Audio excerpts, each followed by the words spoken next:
Chapter 12. Let's see whether they can get through the corridor and out into the open. On the plus side, he says, sounding like he's about to vomit, Lorna isn't there anymore.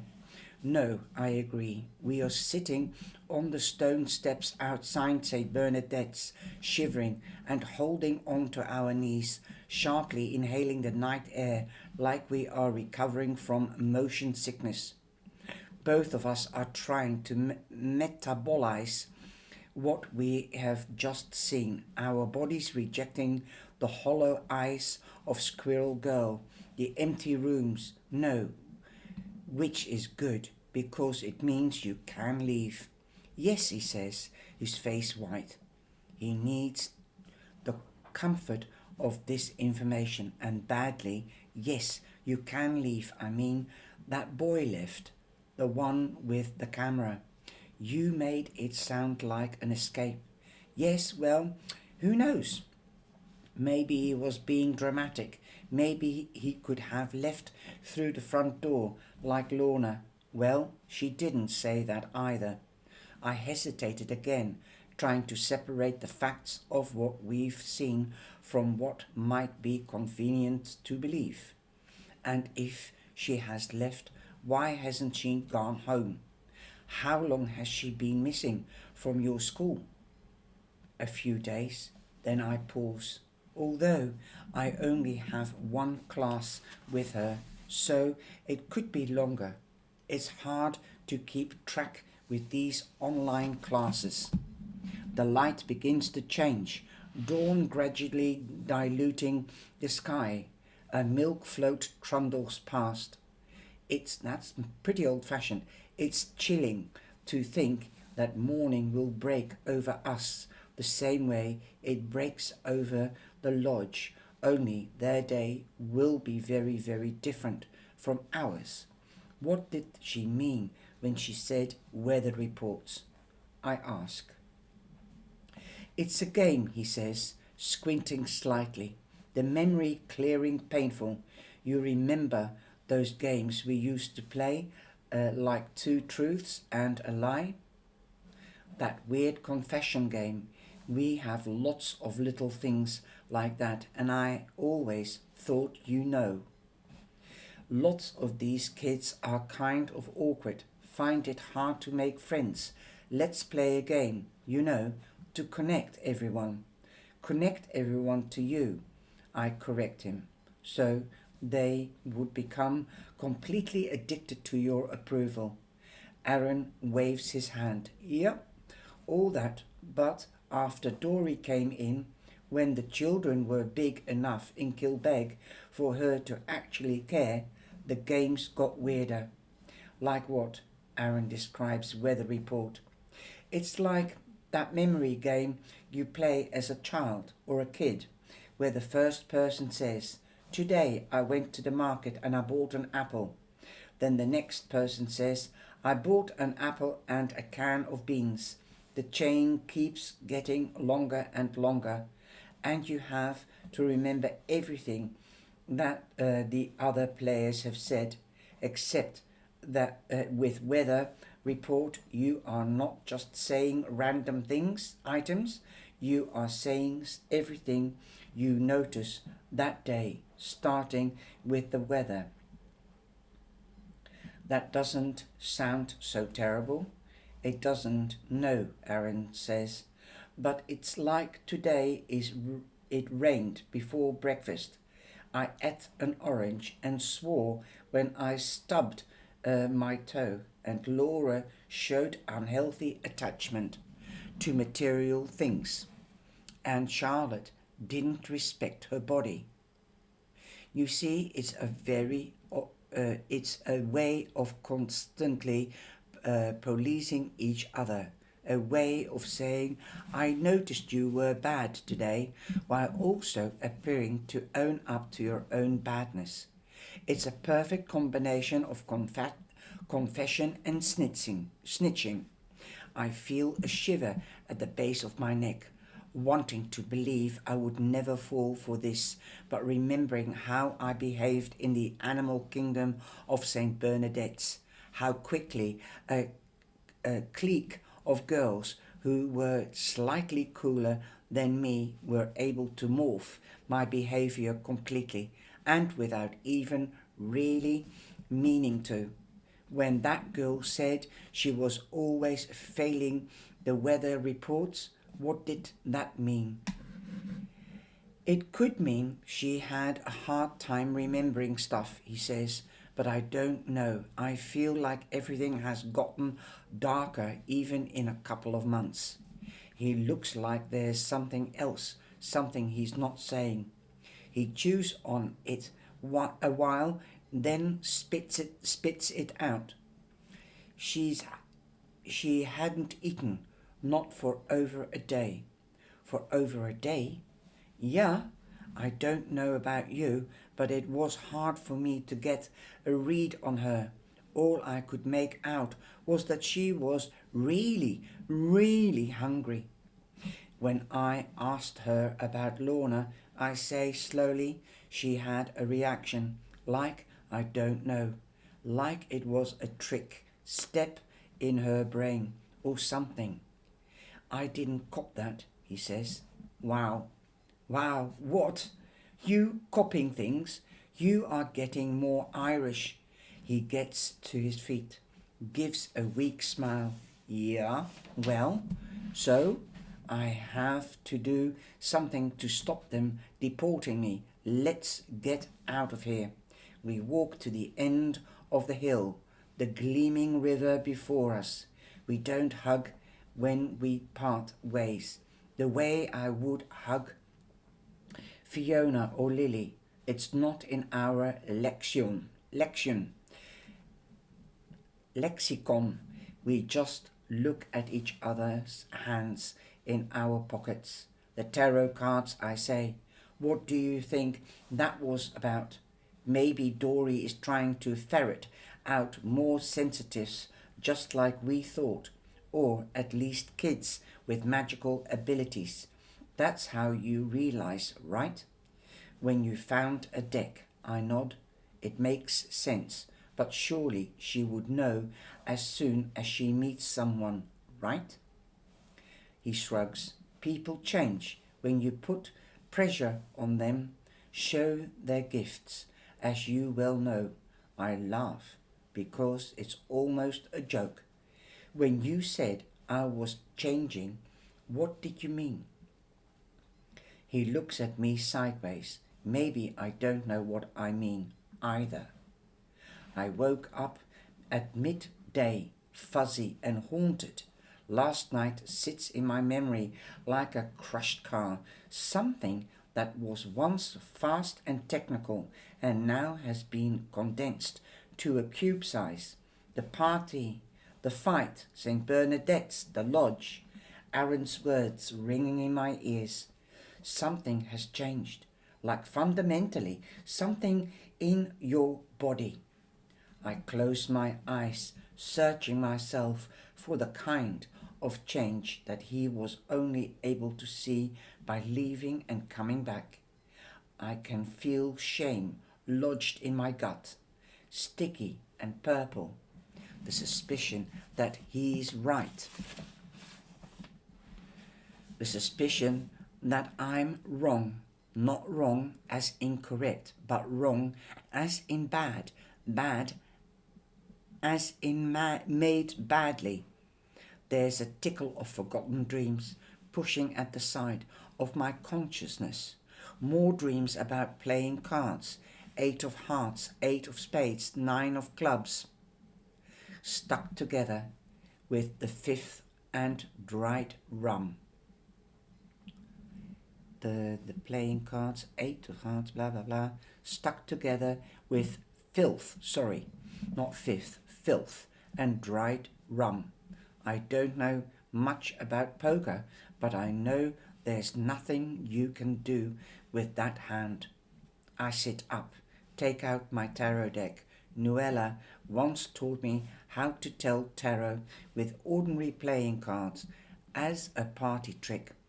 Of course, it only works with the minor arcana. Hearts are cups, spades are swords, diamonds are pentacles, clubs are wands. 8 of hearts, 8 of spades, 9 of clubs. 8 of cups, 8 of swords, 9 of wands. Abandonment, imprisonment, and defensiveness. Any of these cards might be fine if they came up in a happier spread, but together it's hard to find anything positive about them. The 8 of swords chills me to the most. A woman with a blindfold on, swords surrounding her body. The blindfold is meant to present insularity, like she's so in her own head that she can't see the threads around her. But I just see her Holly's blank white face and eyes glowing as I put my hands on her. The girl at the lodge, so panicked about her weather reports that she didn't even realize that Aaron and I were completely strangers. She immediately assumed we were staff. I look at the card again, the 8 of swords, and wonder if there's anything I'm missing. Some thread, that's right, under her nose, like Heather Banbury. Something I'm missing because I'm focusing on the wrong things. Fiona! I jump out of bed and pull clothes on, realizing that 29 have passed since I started dithering around with the tarot cards, and Fiona's meeting her TV people at 1. I'm halfway down the street when I remember that Fiona is mad at me, so I slow my steps a little. Last night's conversation did not end well. After all, Fi heavily implied that she might be better off not being friends with me, and I rather shamefully insinuated that our friendship was the only reason she was getting this TV opportunity. I flag down a bus, whinging at the memory. A bubble of fury rises through me, a bubble that says, "Screw you, Fiona. Screw you for making me feel like you loser friend who has destroyed your credibility, even if it's true." Then the bubble burst. She is my best friend, and I did behave like a lunatic after all. Besides, what if they really are the children, waiting to lure Fiona into some kind of trap? I reached the tea place only 10 minutes late, with the meeting already in progress. Fiona is sitting with 2 vaguely stressed looking people in their 30s, a man and a woman. Okay. "Fiona," I say brightly, as if we are fond acquaintances rather than fighting friends. "Fancy seeing you here." "Oh, hi," Fiona says, equally as fake. "Hi, Maeve." I stand in front of the 3 of them, trying to latch onto their energy. There's an awkward pause, and Fiona quickly tries to recover the situation. "This is Paula and Nick," she says grandly. "We are having a meeting." "Hello," Paula says politely. "Are you an actor too?"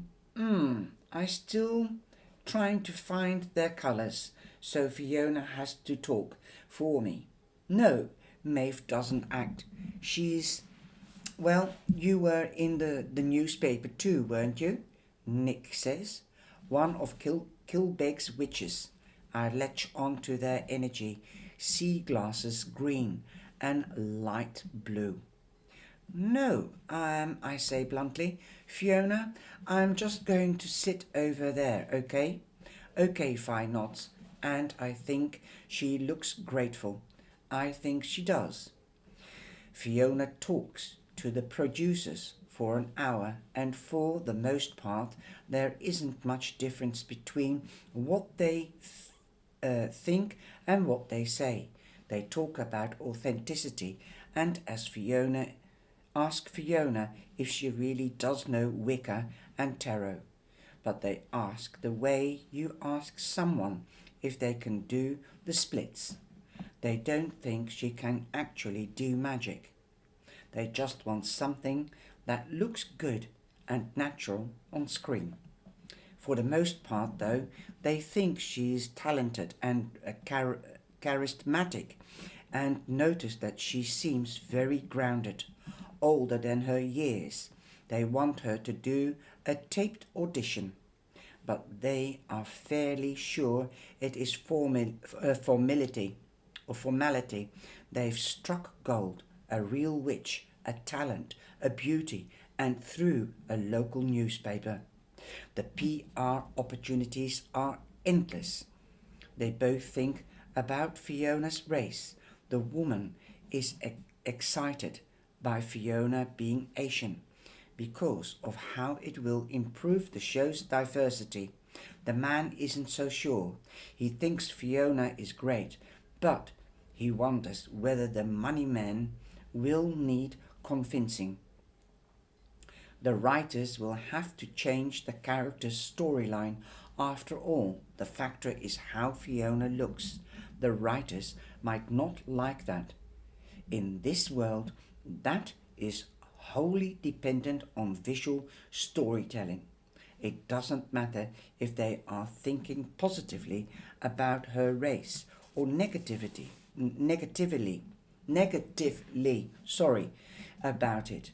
They are thinking about it, and she must know that on some level.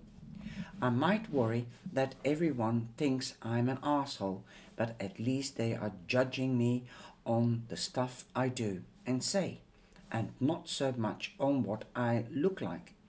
Eventually, they leave. Fiona races over to my table. Well, I smile at her. I think they are probably like, fine, not outwardly evil.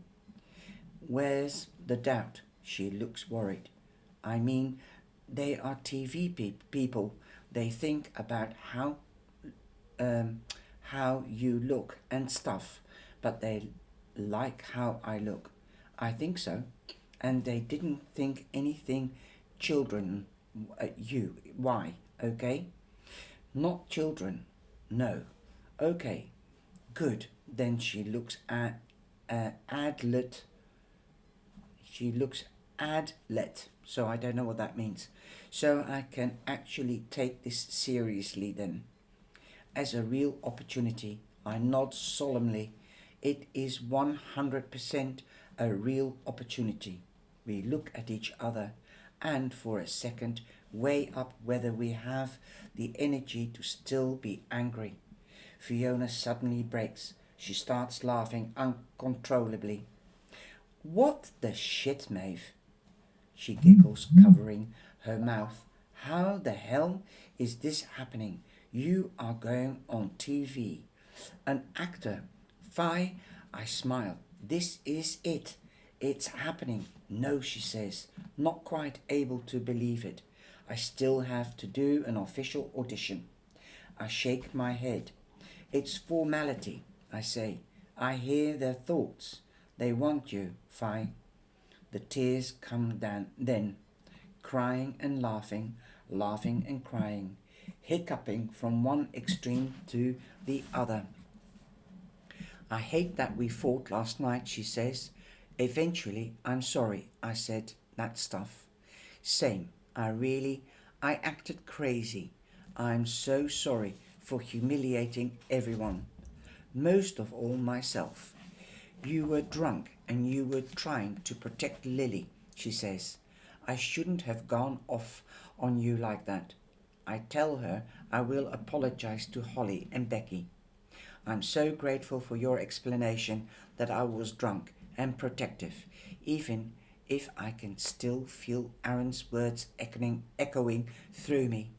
Something has changed, like fundamentally something in your body. We drink our bubble tea.